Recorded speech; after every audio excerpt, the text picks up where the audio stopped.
বিএনপির তরুণ নেতা ইশরাক হোসেন গত কয়েক মাস ধরেই আসলে তুমুল আলোচনায়। এর আগে ঢাকা দক্ষিণ সিটি কর্পোরেশনের মেয়র হওয়া নিয়ে তিনি একটা নাটকীয় পরিস্থিতি তৈরি করেছিলেন। এখন যেটা দেখা যাচ্ছে যে বিসিবি নির্বাচন নিয়েও তার একটা কঠোর অবস্থান রয়েছে।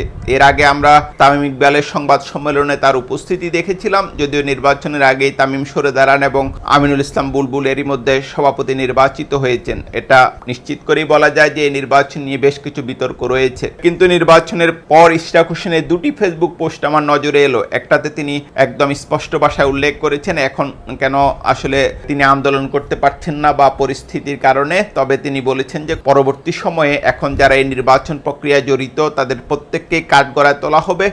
এবং আরেকটা কথা তিনি বলেছেন যে এই বোর্ডটা আইন মেনে লাথি মেরে ভেঙে ফেলা হবে। এটা তিনি করতে পারবেন কিনা সেটা অবশ্য সময় সাপেক্ষ বা প্রশ্ন সাপেক্ষ ব্যাপার, কিন্তু ইশরাক হোসেনের ফেসবুক পোস্ট এটা নিশ্চিতভাবে ইঙ্গিত দেয় যে সম্ভবত তিনি মন্ত্রী হতে চলছেন এবং মন্ত্রী হওয়ার পর তিনি আসলে প্রতিশোধ কিভাবে নেবেন সেটার একটা চক এরই মধ্যে এঁকেছেন।